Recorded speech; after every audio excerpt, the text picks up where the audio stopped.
Абдуллах Мубарек рекол: "Зошто овој коњ е ефтин? Сигурно има некој недостаток?" Тој го праша продавачот: "Каква лоша особина и недостаток има коњот?" Продавачот одговори: "Непресметлив е, заостанува зад непријателот, заостанува така што непријателот не стигнува врска и таму каде е потребна тишина." Абдуллах рекол: "Кога е тако, тогаш е скап." Го оставил и него купил. Коњот го купил неговиот ученик. Еден ден во една борба се појавил момчето со коњот, кој во борбата коњот добро го слушал и момчето одлично ја одиграло улогата. Абдуллах го прашал неговиот ученик дали ги испроба и дали ги провери неговите недостатци. Момчето рекло: "Да. Ги испробав и се онака како што е кажано за неговите недостатци и својства. Но кога јас го купив, му реков на коњот, шепнувајќи му во неговите уши: Еј, коњу, навистина јас ги оставив грешките. Се покаја и му се обратив на Аллах Джелешануху, па остави ги и ти твоите лоши особини и недостатци." Коњот 3 пати климна со главата и така весело одговори на моите зборови. Така ги дознав особините и недостатоците кај собственикот на коњот. Навистина коњот на неверникот го колне својот собственик, се додека не се симне од неговите плеки. А исто така го колне и насилникот, како што стои во зборовите на возвишениот Аллах Джелешануху. Бисмиллахир-рахманир-рахим. Нека е Аллахово проклетство на лошите и на насилниците. Кого ќе го проколне неговиот господар, него го проколнува се. Исто така коњот го проколнува неговиот собственик, ако е неверник, насилник, мунафик и фалбаджија. И се додека не се симне од неговите плеки. Од сево ова може да се заклучи дека и коњот е живо суштество, кое се весели и се покорува на својот собственик. Таква веселба ќе биде и на кијаметскиот ден. На едно лице кое ќе дојде и ќе го земе за рака својот собственик и ќе го однесе во џеннет. Па затоа немојте многу и коњите и стоката да ја обторабатувате. Хадис. Од Сеид б. Мусейб радијаллаху анх се пренесува дека Алија б. Ебу Талиб радијаллаху анх, Аллах да го почести, еден ден излегол од дома и се сретнал со Селман ел Фариси радијаллаху анх и му рекол: "Како си станал, еј Абдуллах?" Селман одговори: "Еј владателу на правоверниците, станав загрижен поради 4 работи." Алија радијаллаху анх го запраша: "А кои се тие грижи, Аллах да ти се смилува?" Селман радијаллаху анх одговори: "Грижа за семејството, кое треба да го нахранам, облечам и други потребни работи, да ги набавам, грижа за Створителот, кој ми наредува на покорност. Третата грижа е шејтанот, кој бара од мене да грешам. Четвртата грижа е мелекот на смртта, кој што ја бара мојата душа." Алија радијаллаху анх рекол: "Ќе ти кажам радосна вест, еј Ебу Абдуллах, за секое својство ти припаѓа степен награда. Јас во една прилика отидов кај Аллаховиот пратеник салаллаху алейхи ве селем. И кога влегов кај него, тој ми рече: "Како си станал, еј Алија?" Му реков: "Еј Аллахов пехамбере, станав со 4 грижи. дома немам ништо освен вода. И навистина загрижен сум за состојбата моја, за моите деца. Грижи за покорноста кон мојот створител Аллах Джелешануху. Грижа за резултатите на мојот живот и грижа за мелекот на смртта. Мухамед алейхиселам му рече: прими радосна вест, еј Алија. Грижата за семејството е завеса од огнот. Грижата за покорноста кон створителот е сигурност од казната. Грижата за завршувањето на овој дуњалачки живот е стална и непрекидната борба. А тоа е најдобриот ибадет. Подобар и од 60 години ибадет. А грижата за мелекот на смртта е откуп на гревовите. Еј Алија, среќата од сите Аллах Джелешануху ја презема на себе. Грижата се тие работи не ти штети, а не ти ни користи, освен што ни ќе бидеш награден. Биди благороден, покорен и умерен, јади ќе бидеш еден од Аллаховите пријатели. Алија рекол: на кого треба да бидам благороден? Мухамед алейхиселам рекол: биди му благодарен на исламот. Алија рекол: на кој начин да му бидам покорен? Аллаховиот пратеник салаллаху алейхи ве селем рекол, изговорил: ла хавле ла кувете илла биллахил алију азим. Што значи силата и мојшта не можат да ја променат состојбата и ситуацијата освен возвишениот, мојшниот Аллах Джелешануху. Алија рекол: што да јадам?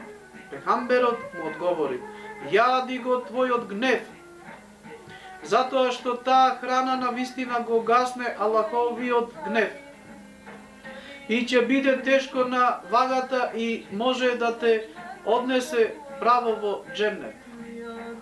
На сите овие зборови Селман ел Фариси радијаллаху анху рекол: Аллах Джелешануху ти го подигна авторитетот и честа. Јас навистина бев загрижен поради овие својства, посебно грижата за семејството. Алија радијаллаху анху рекол: го слушнав Аллаховиот пегамбер како вели: кој не води грижа за своето семејство, нема пристап во џеннет. Селман ел Фариси радијаллаху анху рекол: зарем Аллаховиот пратеник салаллаху алейхи ве селем не рекол дека оној кој што има деца нема никогаш да успее? Алија радијаллаху анху рекол: еј Селмане, ел Фарисија, не е така како ти што мислиш. Ако твојата заработувачка е стекната со халал, ти си спасен. Еј Селмане, џеннетот е жеден за оние луѓе кои водат сметка за сопственото семејство и да го хранат со халал, а не харам. Богатството стекнато на халал начин. За овој хадис спомнато е и едно предание кое го пренесува Алија радијаллаху анху, кое гласи: дошол некој човек кај Аллаховиот пратеник салаллаху алейхи ве селем и рекол: еј Аллахов пегамбере, јас грешим, па очисти ме од гревовите. Пегамберот салаллаху алейхи ве селем го праша: што си сгрешил? Човекот одговори: срам ми е да ти кажам. Мухамед алейхиселам му рекол на тој човек: ти се срамиш да ми ја кажиш грешката мене? А зошто не се засрами од Аллах Джелешануху кога си го правил гревот? Стани и бегај од кај мене, да не ме зафати оган. Човекот станал и си заминал од кај Аллаховиот пратеник салаллаху алейхи ве селем. Целиот изгубен, безнадешен и расплакан. Потоа дошол Џибрил алейхиселам и рекол: еј Мухамеде, зошто го фрли овој очај и безознание овој грешник? Тој има откуп за неговиот грев. Иако има многу гревови, Мухамед алейхиселам рекол: а како е тој негов откуп од гревови? Џибрил алейхиселам рекол: Откупот на неговите гревови е едно младодобно дете. Кога тоа ќе дојде во неговата куќа, тој ќе го прими, ќе го дочека и ќе му даде храна или нешто што ќе го развесели и израдува. Кога детето ќе се развесели, тоа ќе му биде откуп за неговите гревови. Од ова свати дека израдувајќи ги и завеселувајќи ги своите деца, значи си направил откуп за гревовите и спас од џехенемот. Како што рекол Аллах Джелешану, Бисмиллахир-рахман-рахим, имањето ваше и децата ваши се само искушенија, ака Аллах Джелешануху наградата е голема. Садакул азим. Трети хадис. Енес б. Малик радијаллаху анх пренесува дека Аллаховиот пратеник салаллаху алейхи ве селем рекол: нема ни еден роб од мојот уммет кој што наутро ќе се пробуди, а да не го проучи аетул курсија 12 пати. Потоа ќе земе абдест и да клања сабах намаз, а Аллах Джелешануху го заштити од шејтанските сплетки и ќе биде награден како да го проучил Куранот 3 пати. На кијаметскиот ден ќе биде крунисан со круна од светло кое светлото ќе го осветлува целиот дуњалук и неговите жители. Енес радијаллаху анх праша: еј Аллахов пратениче, дали таа награда важи за секој ден од седмицата? Аллаховиот пратеник салаллаху алейхи ве селем му рекол: не е туку само за петок, а доволно ти е за целиот живот тоа да го правиш само еднаш во тој ден. И за овој хадис врзано е едно предание кое што исто така е радосна вест за верникот. Имено и поранешните народи на земјава имале памет, но малку разум. Не му верувале на пекамберите освен своето пратеништво да го потврдаат со надприродни појави и тоа да го видат со нивните очи. Народот на Муса алейхиселам велеле: еј Муса, ние нема да ти веруваме се додека Аллах не го видиме. Гром ве погоди, видовте. Потоа го прашале Муса алейхиселам: дали спие твојот Бог? А во Тевратот било запишано: не го обзема ни дремка, ни сон. Муса алейхиселам им објаснил за она што е запишано во Тевратот, а тие рекле: како тоа да не спие? Аллах Джелешануху му наредил на Муса алейхиселам да наполни 2 чаши со вода и да ги земе во рацете своји, во секоја рака по една чаша. Муса зел 2 чаши, а Аллах Джелешануху го заспал и чашите му испаднале од рацете при што се скршеле. Аллах Джелешануху му рекол на Муса алейхиселам: еј Муса, речи му на твојот народ, ако Аллах Джелешануху заспие, ќе настрада целиот космос. Ти послужи се со овој пример, потоа Аллах Джелешануху го пофалил овој уммет кога рекол: Бисмиллахир-рахман-рахим, вие сте најдобар народ од сите кои досега се појавиле. Вие верувате во пратеништвото на Аллаховиот пратеник салаллаху алейхи ве селем без муџизи. Енес б. Малик радијаллаху анх пренесува дека Аллаховиот пратеник салаллаху алейхи ве селем рекол: кога ќе биде кијаметскиот ден, заповедникот ќе викне: каде се лицемерните, а каде се искрените верници? Станете и покажете ги вашите дела и примете ја наградата од вашиот господар. А Аллаховиот пратеник продолжил: лицемерните од нивните дела нема да имаат ништо, освен тага, кајање и несреќа. Потоа пегамберот салаллаху алейхи ве селем рекол: еј сине Адемов, покорноста и почита кон Аллах Джелешануху е спас. Па додаде: она за што се плашам за мојот умет е малиот ширк. Асхабите го прашале: еј Аллахов пратениче, а што е тоа ширк? Амберот салаллаху алейхи ве селем им одговорил: лицемерство. Оној ден кога Аллах Джелешануху ќе ги наградува своите робови, на лицемерните ќе им рече: одете кај оној во чие име ги работевте своите работи, барајте кај нив да најдете некое добро. 25 хадис.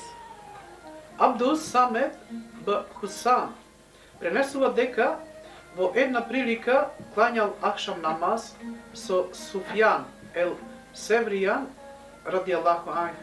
После намазот тој влегол во својата куќа и брзо се вратил назад, носејќи в раце погача, а на неа грст со суво грозје и смокви. Се разделиле сами и Хусан му рекол: Аллах да ти се смилува, Суфјане, да си дарежлив кон луѓето. Тебе би те подсетувале и племенити и бедни луѓе, и богати и сиромаси луѓе. И од тебе би слушале хадиси и би ги пренесувале на другите. Суфјан му рекол: што мислиш ти, Менсуре? Хусан му одговорил: Менсур е водич кој што ужива голема доверба и авторитет и е примерен. А што мислиш за Ибрахим ен Нехаја? Го запраша Суфјан. Тој му одговорил: Ибрахим ен Нехај е еден од имамите и алим на муслиманите. Суфјан и понатака продолжил со прашања за карактеристиката на луѓето. Каков е кај тебе и што мислиш за Алками, Кајсар и за Абдуллах Месуд?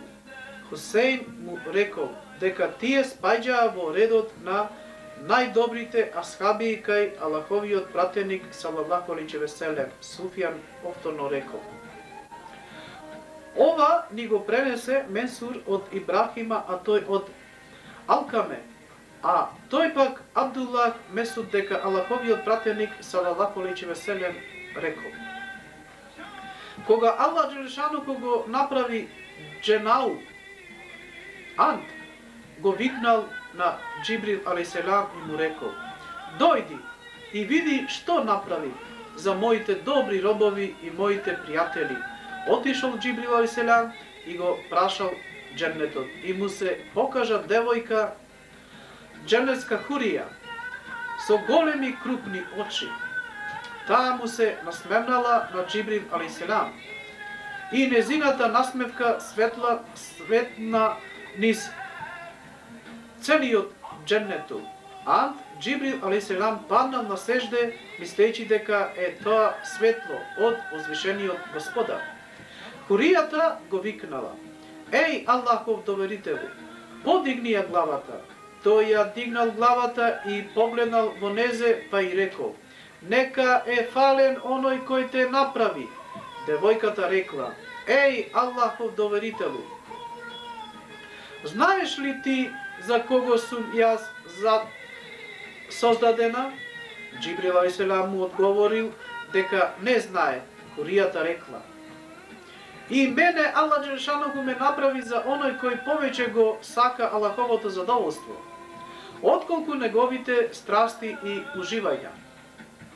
Го прашале Аллаховиот пратеник салаллаху алейхи ве селем од што изграден џеннетот. Аллаховиот пратеник алейхиселам им одговори: една цигла е од злато, другата е од сребро.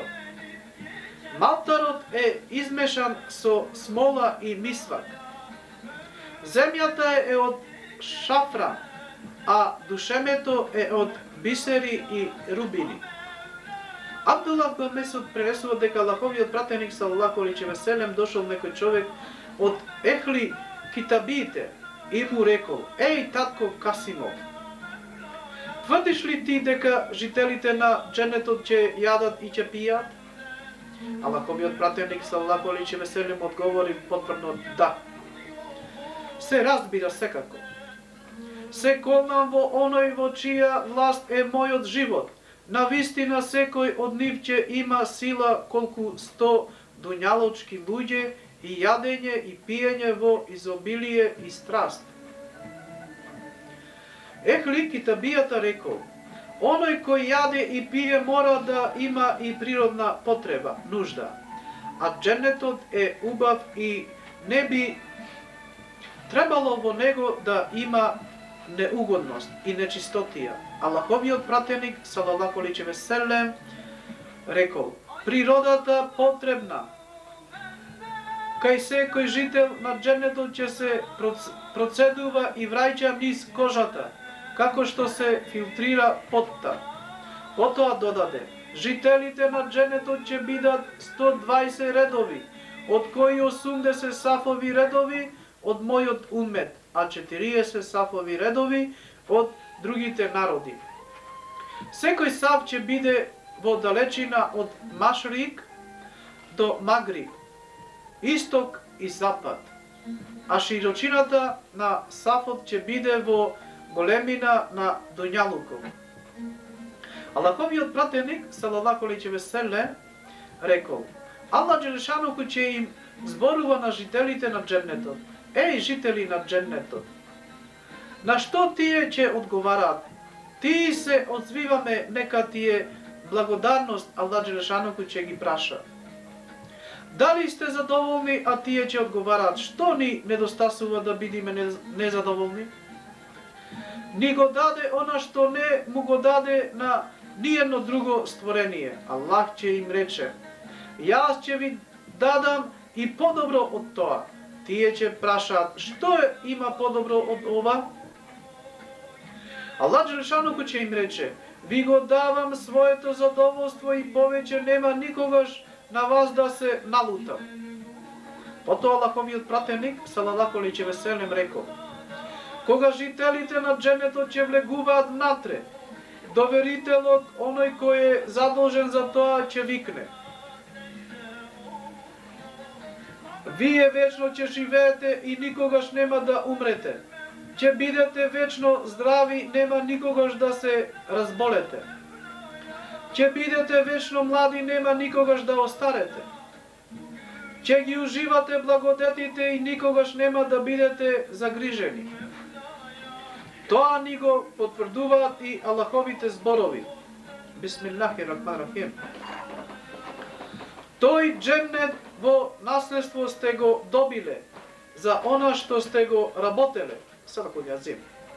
Потоа Аллаховиот пратеник салалаху алейхи ве селем рекол, Аллах Джелешануху рекол, припремив за моите добри робови она што очите не го виделе, ниту умото слушнало, ниту човечкото срце замислило.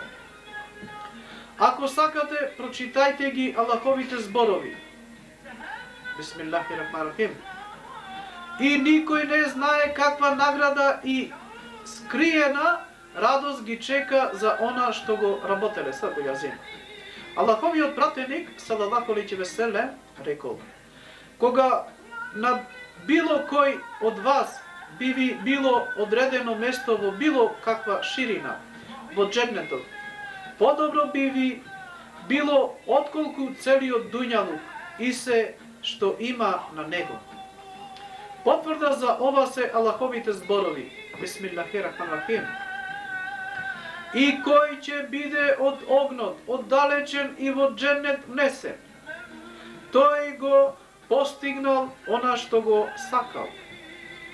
А животот на овој свет е само лажно привидение. Садакул јазим. Навистина во дженнетот постои стебло чија сенка јавач на кој не би можел да ја заобиколи за 100 години. Аллах Джелешануху во Куранот ни вели, Бисмиллахир-рахманир-рахим, во ладовината распослана покрај постојаната вода, среде разновидниот зеленчук, кој редовно ќе го има и кој нема да биде забранет и на постелината воздигната. Сега кој ја земе. Могир ба Шубе радијаллаху ан пренесува дека Аллаховиот пратеник салаллаху алейхи ве селем рекол: Муса алейхиселам го молил својот господар со зборовите: Еј мој господару, кажи ми кој ќе влезе последен во џеннетот и кој простор ќе му припадне. Аллах Джешануху рекол: Еј Муса, во џеннетот нема да остане ни еден муслиман, освен еден човек кој јас ќе го извадам од џехенемот. Со мојата милост и тој ќе застане пред вратата на џеннетската, јас ќе му речам: Влези во џеннетот. А тој ќе одговори: Како да влезам во џеннетот, кога сите места си ги завзеле луѓето според нивните дела, а за мене не остана ништо. Аллах Джелешануху ќе му рече на тој човек: Еј мој робе, дали си задоволен во џеннетот да имаш простор колку две држави, два владатели на дуњалуков? Човекот ќе рече: Да. Јас сум задоволен. Аллах Джелешануху ќе му рече на тој човек: Влези во џеннет, ќе ти биде дуплирано. Ќе ти дадам колку 4 држави, колку 4 владатели на дуњалукот. Државата ќе биде во големина како, например, Хоросан, Ирак, Јемен, Сирија. Муса алейхиселам рекол: Еј господару, кажи ми кој прв ќе влезе во џеннет и колку простор ќе земе. Аллах Джелешануху рекол: Еј Муса, далеку е тоа. Ти ќе се надпреваруваат и ќе трчаат кој прв да влезе во џеннет. Јас за нив спремив она што окото никогаш не видело, ниту умото слушнало, ниту човечкото срце може тоа да го замисли. Ова го потврдува и хадисот на пегамберот салаллаху алейхи ве селем, кој што го пренесува Ебу Хуријере радијаллаху ан. Навистина кога последниот ќе влезе во џеннет, нагости ќе му дојде Адем алейхиселам со целокупното свое потомство. За секого ќе би било и би имало простор, место и храна. 26 хадис. Аиша радијаллаху ан пренесува дека Аллаховиот пратеник салаллаху алейхи ве селем рекол: Дарежливиот човек е блиску до Аллах и близок на луѓето, блиску до џеннетот, а далеку од огнот. Скржавиот човек е подалеку од Аллах, од џехенемот, а блиску до огнот. Дарежливиот, а не учен, поблизок му е на Аллах од учениот, а тврдоглав скржав. Потоа Аллаховиот пратеник салаллаху алейхи ве селем продолжил: Дарежливоста е стебло кое се наоѓа во џеннетот. Своите гранки ги пуштил на дуњалукот. Па кој ќе свати за тие гранки, ќе го однесат во џеннет. Скржавоста е стебло кое се наоѓа во џехенемот и ги пушти своите гранки на дуњалукот. Па кој ќе се фати за неговите гранки, тие ќе го однесат во џехенемот. За овој хадис авторот на ова дело наведува едно предание врзано за Бехрами Меџузи, кое гласи: Една година тргнав да направам хадж. Отидов на местото викано Хатими Исмаил до самото Ќабе и заспав. Сонував еден сон во кој го видов Аллаховиот пратеник салаллаху алейхи ве селем како вели: Кога ќе се вратиш во Багдад, појди на тоа и тоа место и побарај го Бехрами Меџузи. дај му селам од мене и кажи му дека Аллах Джелешану е задоволен од него. Реков: Ла хавле вела кувете илла биллахил алијил азим. Нема снага ниту сила да ја смени состојбата освен возвишениот и можниот Аллах Джелешану. Помислив дека овој сон е шејтански. Зедов абдест, клањав и направив тавак околу ќабето. Колку што сакаше Аллах Джелешану, повторно ме совлада сонот и истата состојба ми се повтори 3 пати. Кога обавив кач и се вратив во Багдад, го побарав местото и куќата. Најдов еден стар човек, го прашав: Ти ли си Бехрамин Меджузија? Тој одговори потврдно: Да. Повторно го прашав: Дали ти си направил некое добро кое има своја вредност кај Аллах Джелешану? Бехрами Меджузијата одговори: Да. Зафатен сум и најголема грижа ми е да меѓу луѓето сеам раздор и да ги одвраќам од добро. Ете, тоа е мојата прекупација. Тоа јас го сметам за добро дело. Му реков дека тоа што го работи е забрането и го прашам: Дали има во себе некое друго добро дело? Бехрами Меджузија рекол дека има друго добро дело и го раскажа: Беа кај мене 4 ќерки и 4 синови. Ги венчав синовите со ќерките. Му реков дека тоа е исто така забрането. Продолжив понатака: А дали имаш некое друго добро дело кое си го направил освен ова? А Бехрамија Меджузијата ми рече: Да, имам. Кога ги венчав ќерките за синовите, направив гозба за меѓузите. Па и тоа е исто така забрането. Му реков: Има кај тебе некое друго добро дело освен ова? Бехрами Меджузија рече: Има. Имав ќерка со одлична убавина. Ни една жена не и беше равна по својата убавина. Со незе се венчав и за таа прилика приредив гозба. Тоа беше првата ноќ која јас и незе си останавме сами. Таја вечер на гозбата присутни беа 1000 меѓузи. Му реков: И тоа е забрането. Има ли кај тебе некое друго добро дело што си го направил? Да, има. Таа ноќ кога останав сам со запали една од моите светла и тоа завест засвети. Јас излегов, ја изгаснав светилката, а таа жена и по втор пат дојде. Повторно ја запали. Јас повторно излегов и втор пат ја изгасив. Кога дојде по трет пат, јас повторно ја изгасив, тогаш започнав да размислувам и заклучив дека таа жена можеби е некој шпион или лопов крадливец.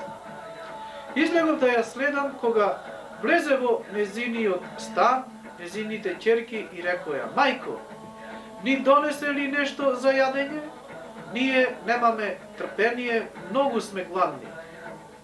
Жената почна да плаче и ми рече: Се срамам од мојот господар да барам од други освен кај него. А посебно од Аллахов непријател, а тој од муџизија кој што му се клања и го обожава огнот. Бехрами Меджузија рече: Кога го слушнав незиниот глас, се врати во мојата куќа. Зедов еден сад и го наполнив со разновидна храна и лично само отидов во незината куќа и ја дадов храната. Абдуллах Мубарек му рекол: Тоа е добро што си го направил и ти носам радосна вест. Бехрами Меджузијо му раскажав за мојот сон и она што му порачува Аллаховиот пратеник салаллаху алейхи ве селем во сонот. Тогаш Бекрами Меджузија изговори келиме шехадет и прими ислам. После изговарањето на келиме шехадетот паднал и умрел. Абдуллах Мубарек вели не си заминав додека не го искапив и во платно не го завив. Дженазе му клањав и го закопав. За таа прилика Абдуллах 27 хадис.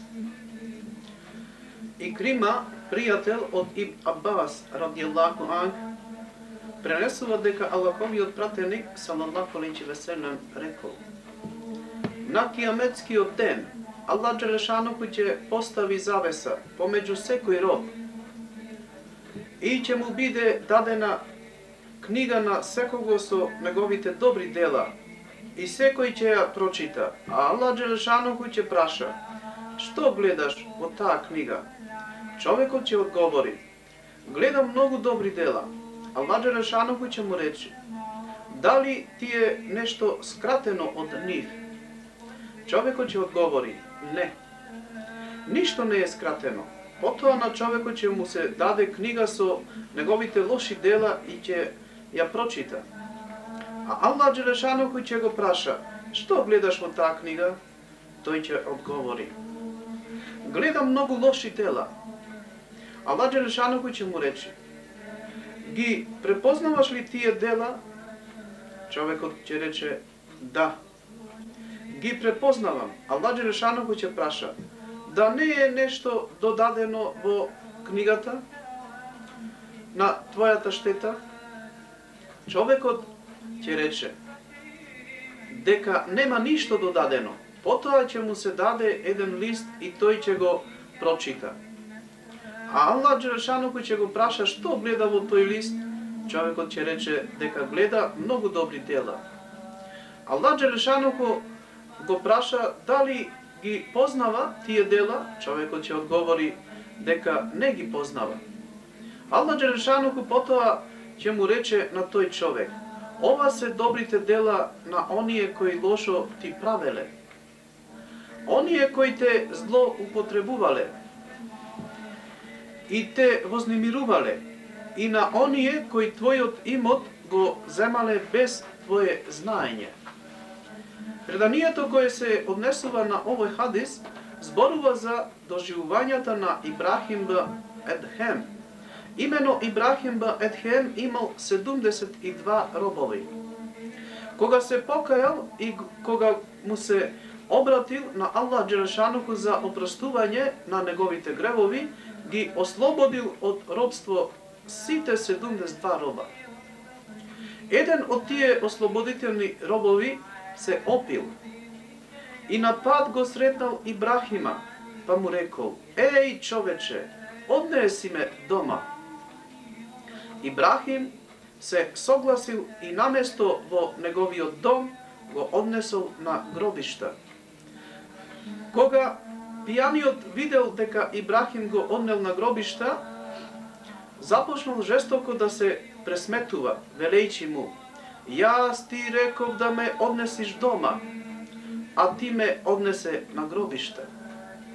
Ибрахим Едхем рекол: еј ти човече, со разбиена и празна глава, ти малоумен, ова е вистинската твоја дома, а останатите се минливи. Пијаниот човек и понатака продолжил да се расправа со Ибрахима, дури и да го тепа. И кога ќе го удрел, Ибрахим велел: Аллах да ти се смилува.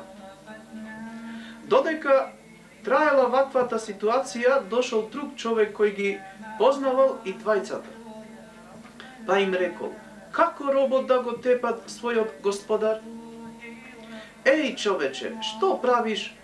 Го тепаш твојот господар? Газда што те ослободи од робство, во кое ти беше негов роб. Човекот кој удирал не знаел дека го тепа својот пријател и господар па прашал: кој е овој? Човекот му објаснил на пијаниот дека тоа е неговиот пријател, заштитник и господар што го ослободил од робство.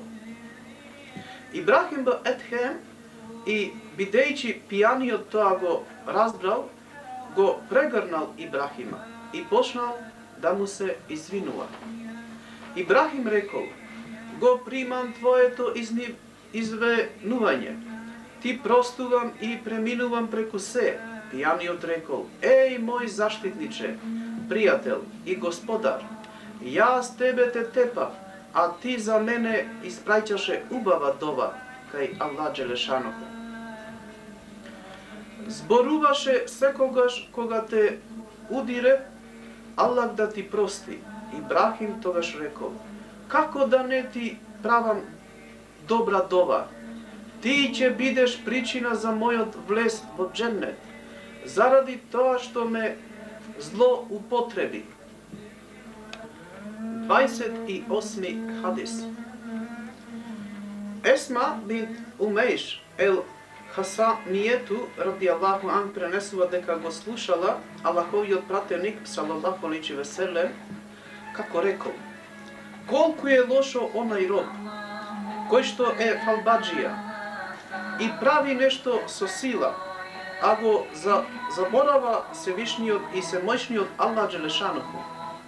Колку е лош оној роб кој е фалбаџија и нанесува неправда и го заборава Свевишниот и Семојшниот Аллах Джелешанову. Колку е лош оној роб кој го заборава гробот и полагањето испит. Колку е лош кој е фалбаџија и ги преминува границите, а заборава за својот почеток и крај. Понатака, колку е лош оној роб кој што му дава предност на доњалуков, а го заборава ахиретот. Колку е лош роб кој што измислува 3 зборови за верата. Колку е лош роб кој што е заљубен во доњалукот, а заљубеноста го носи во оган. Колку е лош робот над кого владее страста, која пак го носи во заблуда. Колку е лош робот кој со својата беззначајност оттргнува од вистината. Следува кажување за случките од времето на Омер бн Абдил Азиз. Се зборува дека Омер бн Абдил Азиз за времето на неговиот халифат владење испратил една група на своји луѓе во Византија ради водење таква работа. Таа група војници била поразена и 20 мина од нив биле заробени. Византискиот цар му наредил на еден од тие заробени муслимани да ја прифати нивната вера и да ги обожава идолите. Царот, владателот на Византија рекол: ако прифатиш мојата вера и да му правиш сежде на идолите, киповите, ќе наредам да бидеш заповедник на еден голем град, ќе ти дадам писмо овластување, ќе те облечам долг капут од кадифе, ќе бидеш испратен со свирки и тапани. А ако пак не ја прифатиш мојава вера, јас ќе те убијам и главата ќе ти ја одсечам. Заробеникот му одговорил на царот: јас не ја продавам верата за дуњалуков. Тогаш царот наредил заробениот војник да биде убиен и војниците го убиле на улица. Главата му ја пресекле со сабја, а таја почнала да се врти по улицата. Така што 3 пати завртела улицата учејќи го куранскиот ает. Бисмиллахирахманирахим. А ти, еј душо смирена, врати се кај господарот твој задоволна, а и тој со тебе задоволен. Па влези меѓу робовите мои и влези во џеннетот мој. Царот се налутил, зел друг заробеник, на кого му рекол: "Прифати ја мојава вера, ќе ти дозволам да бидеш заповедник во тој и тој град, а доколку не ја прифатиш ти, ќе ти ја пресечам главата, исто како што му ја одсеков на твојот другар." И овој му рекол на царот: "Јас не ја продавам верава за туњалуков, па иако ти поседуваш моќ и власт да ми ја пресечеш главата, но немаш моќ и власт да ми го пресечеш верувањето и да ја убиеш мојава душа." Царот наредил и нему да му се пресече главата. Неговите војници му ја пресекле главата, а таа почнала да се врти околу улицата 3 пати, учејќи го куранскиот ает. Бисмиллахир-рахманир-рахим. "И тој ќе биде во животот задоволен во џеннетот преубав, чии плодови ќе му бидат на дофат во неговите раце." Кога престанала да зборува главата, застанала до главата од првиот заробеник на кого му била одсечена. Царот силно се налутил и наредил да му донесат и трет заробеник, на кого истото му рекол: "Што мислиш ти и што велиш? Сакаш ли да ја примиш мојава вера? Ќе ти дозволам да бидеш управител, а ако одбиеш, ќе те снајде несреќа како и твоите другари." Третиот заробеник се согласил и рекол: "Јас ја примам твојата вера и јас го одбрав дуњалуков над ахиретот." Царот му рекол на својот везир: "Пиши му онака како што му ветив на првите двајца, да му писмено одобрение облечи го со долг и кадифен капут, и нека го пратат и следат свирки и тапани."